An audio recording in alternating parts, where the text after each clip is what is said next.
On the agenda tonight, we're going back to 1989. We're going to be having a listen to Cyndi Lauper, and she's going to be singing I Drove All Night.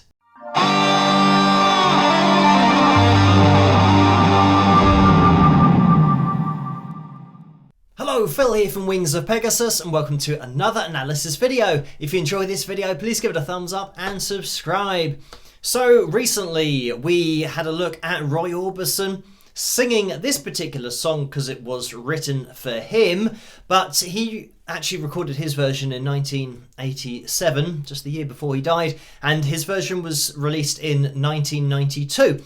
But Cyndi Lauper recorded her version and released it in 1988, so it meant that people hadn't heard this song before yet, and this is very much the version that people then knew, and they heard Roy's version a little bit later on. So we're doing it in the reverse order because we've already analysed Roy Orbison's version of this song. But let's jump into it and see how Cyndi gets on.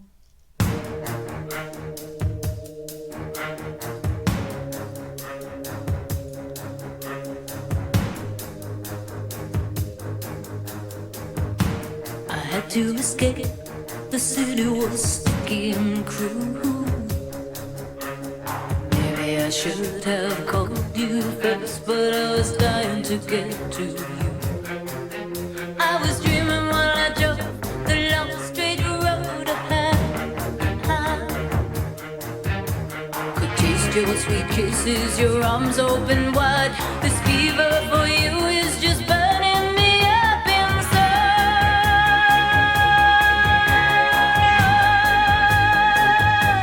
I drove all night to get to you.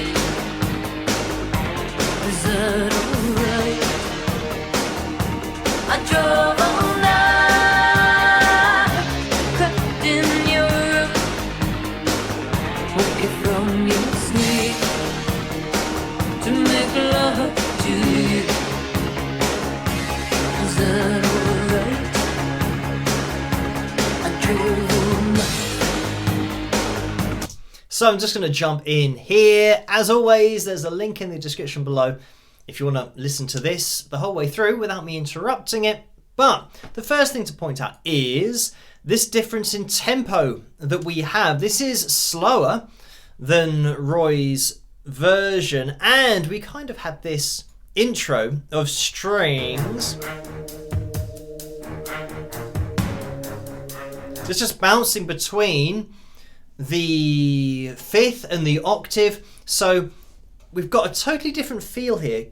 On the other version, we had, in addition to that increased tempo, the gallops on the guitar, and I did say in that particular video that it sounded more like a band performance. Rhythmically, we're just kind of straightforward here. We haven't got that constant pushing of tempo, or at least the illusion of the pushing of tempo that the gallop introduces. So we are just straight ahead here.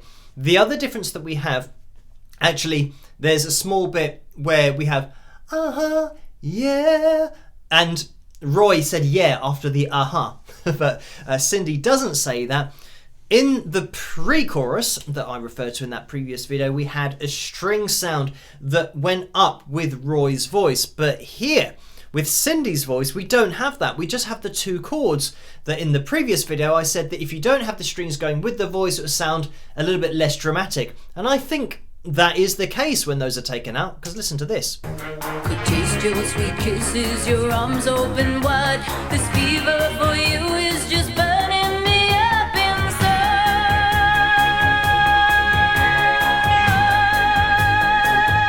So we don't have any instrumentation that is matching the melody of Cyndi's voice here.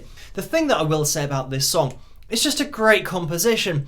So for this release, it was a huge hit for Cyndi. It didn't really matter that they took that element out of it because it wasn't make or break for the overall song. It's just one of those things that I think it sounds great leaving that instrumental ascension in there with the vocal that ascends. Another technical point is that this is in A flat, I believe, and the original recording from Roy was in F. So we obviously been raised it up a little bit. It's been transposed because of Cyndi's voice being a bit higher. With Roy's voice, of course, we had a lot of held notes that had vibrato in there. That was his style. That was just his sound and just his voice. But with Cyndi, we actually get a lot more of a staccato approach. She's not holding lots of notes for a long time unless it is depicted by the melody, like in this pre-chorus.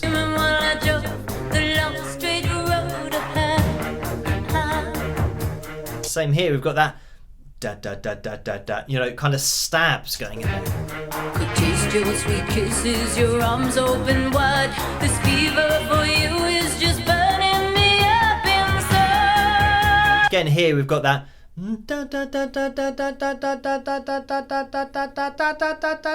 So there's not a lot going on there. And when we then go the second time around, we're now going na na na na na na na na na na na na, and then we're just going to be dropping down. So something is totally the opposite to with Roy's, where we just had this really cool build up. I drove all night to get to you. Is that alright? And very much more a synth and keys dominant sound in this chorus. Like I said, more mainstream kind of pop sound here. I drove all night, crept in your room, woke you from your sleep to make love to you. Is that alright? And even with the drums, more of a process sound to them, in that the snare isn't as aggressive as you'd have with a live snare. And generally in the 80s, even though this is late 80s, they would apply some kind of, you know, static or pink noise to it. So layering that in with the snare sound, which makes the onset of the stick hitting the snare, they might just have used a drum machine, which makes it a lot easier.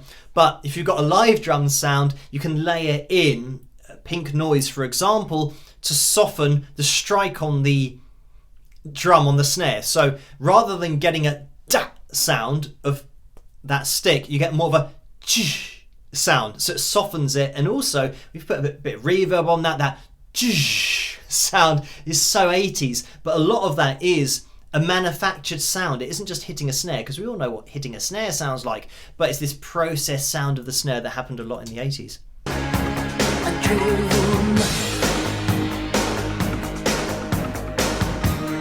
What in this world keeps us from tearing apart? So again, the difference in vocal delivery that we have here, we've got a staccato delivery to her vocal. Listen again. What in this world keeps us from you know, cutting off every single word. tearing apart? So we get all of these gaps between the notes, whereas Roy would kind of blend notes together. No matter where I go, I hear the beating of your heart. I think about you when the night is cold and dark. You know, totally different vocal style. But what I will say is that Cyndi's voice in this goes through these phases of being like this, really staccato, really artistically stylistic with the way that she just is as an artist. She's put her own stamp on it, certainly, but then when it comes to the actual singing of having to hold notes, I mean, she is bang on. I mean, she's bang on with all of these phrases as well. The A-sharp 3 here, and, you know, slightly flat here, but the D-sharp 4 pretty much bang on. And I mean, it has to be said that Cyndi Lauper can do no wrong in my eyes, being a fan of the Goonies movie and just knowing that particular song. I didn't know about Cyndi Lauper until I had seen that movie, and then I found out that she did the song for that particular movie. The Goonies Are Good Enough, I think it was called. When we get into the held notes, you'll see how accurate she is. Let's watch on. No one can move me the way that you do. Nothing erases this feeling between me and you.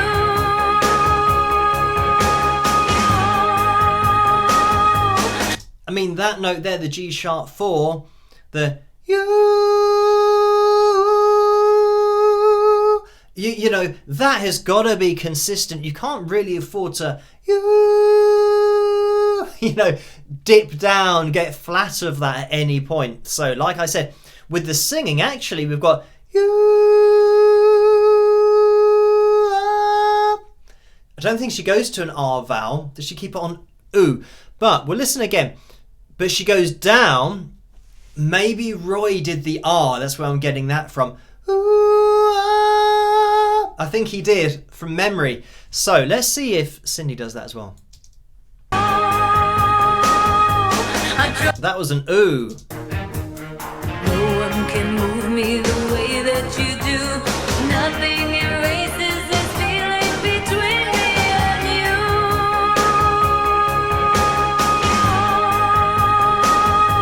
you. Okay, she keeps it on the ooh vowel, and Roy definitely changed. I remember saying in that other video about this phrase that Roy just took one breath just halfway through the phrase and then just kept it going and went from the ooh ah into the R. But obviously that was, I mean, it's 3 semitones lower than this, but let's listen to where she breathes. No one can move me the way that you do.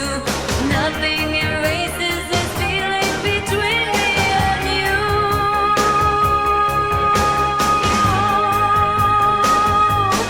Okay, so she's taken her breath in exactly the same place that Roy did, which happens in this first phrase here. No one can move me the way that you do. Nothing. So just in this gap here, this is where she's taken her breath. She's such a unique artist. Just the things that she does with her voice, these really subtle things. Crept in your room, you know, room. She just hits a note that's, I mean, it's kind of not even really there, and it's between notes, but it's no. It's a tiny little noise that you hear. Woke you from your sleep to make love to you. Is that alright? Is that alright? Again, tiny note there at the top. I drove all night.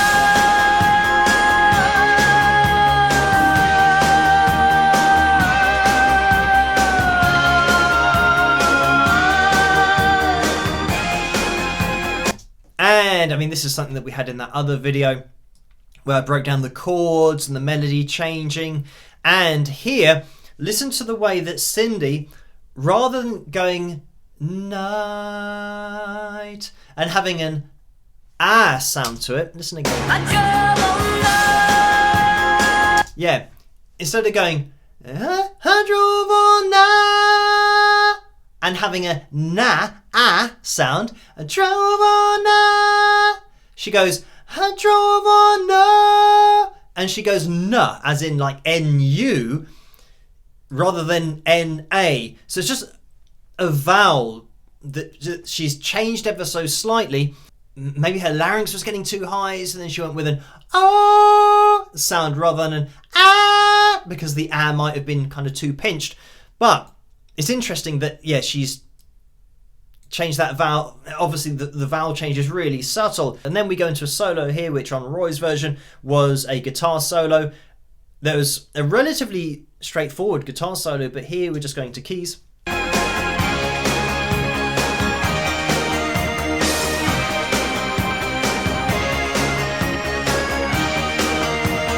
Taste your sweet kisses, your arms open wide. This fever for you is just burning me up inside.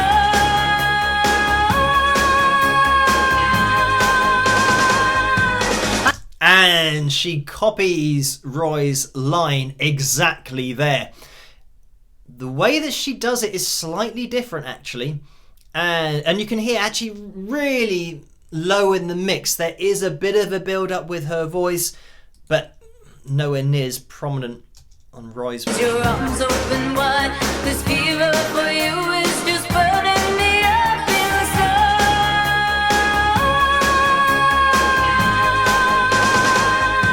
So the way that Cyndi hits this, rather than keeping it in the same vocal register, you can hear it flip to the C#5. So we don't have this connection. Let's take it back. So rather than sliding up to that C#5, it's like a sudden break, which means that she's allowing her chest voice to flip into head voice. Basically, what happens when you do a yodel, she's allowing her voice to break up, obviously hits this C#5 bang on. When Roy did it, he didn't flip his voice into another vocal register, he just kept it all the same, so that all of those notes were connected.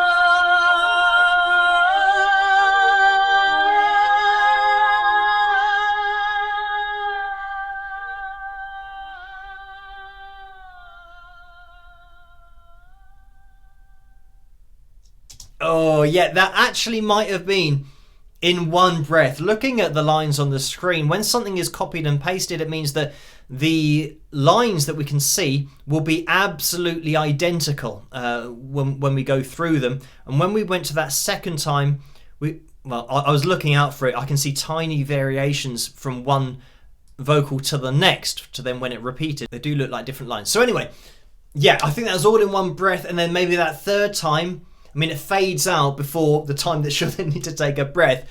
But definitely, I mean, impressive there again. It's something that we said about Roy, about his breathing, his control.